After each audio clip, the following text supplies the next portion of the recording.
అదే RTV app వార్తల్ని క్షణాల్లో చదివే అవకాశం ఉంటుంది. ఒక న్యూస్ పేపర్, ఒక టెలివిజన్ ఛానల్ మీ చేతుల్లో ఎప్పుడూ ఉంటాయి.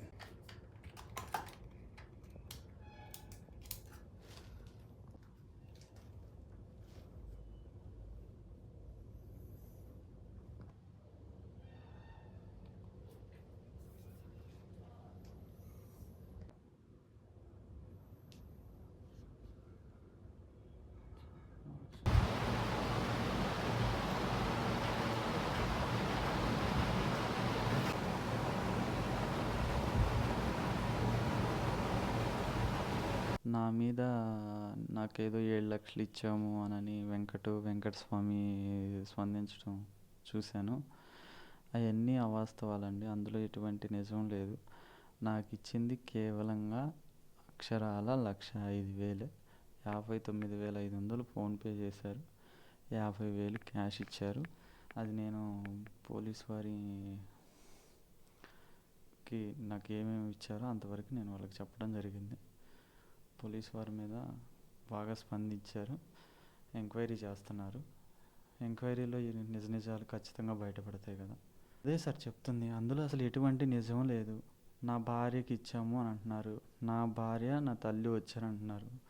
నా తల్లి ఎవరో కూడా నాకు తెలియదు. నా తల్లి అసలు రాలేదు. నా భార్య నేను హాస్పిటల్లో 10వ తారీఖు అడ్మిట్ అయితే 14వ తారీఖు తను పిలిచారు, వచ్చింది. నా ద్వారా నా భార్య చేత వీడియో రికార్డింగ్ చేయించుకున్నారు హాస్పిటల్లో. 15వ తారీఖు ఆపరేషన్ చేశారు. 15వ తారీఖు ఈవినింగే నా భార్యను పంపించేశారు. నేను 15వ తారీఖు నైట్ నాకు స్పృహ వచ్చిన కాడ నుంచి లెఫ్ట్ తీసుకుంటామని రైట్ ఎందుకు తీసుకున్నారని నేను క్వశ్చన్ చేస్తూ ఉన్నాను వాళ్ళని, హాస్పిటల్లో స్టాఫ్ మొత్తాన్ని. 7 రోజుల తర్వాత డాక్టర్ శరత్ స్పందించి వచ్చారు. ఏం సార్ నాకు లెఫ్ట్ అని రైట్ తీస్తానంటే ఏదో పేపర్ మెడికల్ రిపోర్ట్ తీసుకొచ్చి అది ఇది అనని ఏదైనా తీసుకోవచ్చు అది ఇది అని మాట్లాడుతూ మూసుకొని ఉండు, లేబర్ వాళ్ళలాగా మాట్లాడకు, రకరకాల బూతులు తిట్టడం జరిగింది. నాకు భయం అనిపించింది.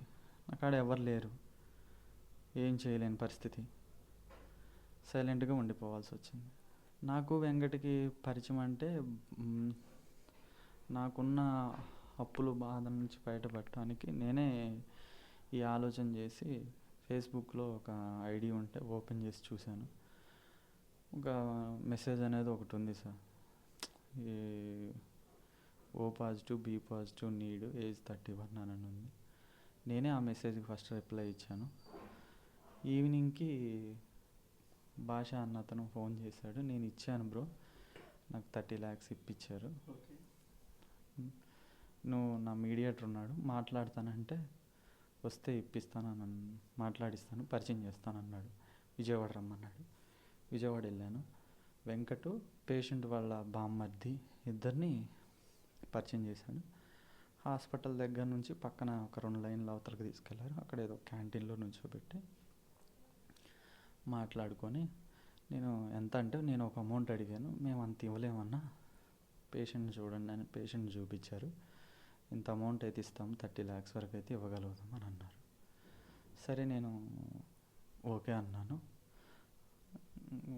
ఓకే అనని పేషెంట్ పరిస్థితి బాగాలేదు, నేను ఇస్తే తనకు హెల్ప్ అవుతుంది, నాకు హెల్ప్ అవుతుంది, నాకున్న ఇబ్బందులు తొలగిపోతాయి, కనీసం కొంచెం మిగిలిన ఏదో ఒకటి చేసుకొని బతకవచ్చు, నా పిల్లల్ని నేను చూసుకోవచ్చు అనుకున్నాను. ఇచ్చిన దానికి కృతజ్ఞత కూడా లేకుండా నన్ను చివరకు ఫ్రాడు, వాడికి 7 లక్షలు ఇచ్చాము, 10 లక్షలు ఇచ్చాము, 8 లక్షలు ఇచ్చాము చెప్పడం చాలా అంటే చాలా బాధగా ఉంది. నువ్వు ఒప్పుకున్న దానికి కనీసం నేను అంత ఇవ్వలేను బాబు, ఇంత ఇవ్వగలను నాకు చేతిలో పెట్టినా నేను అరవకుండా వెళ్ళిపోయేవాడిని. తీసుకుంది కాకుండా నన్ను ఫ్రాడు అని అంటే నాకు చాలా బాధ అనిపిస్తుంది. ఎవడి జీవితం మటుకు ఎవడు నాశనం చేసుకోవాలని అనుకోడు కదా.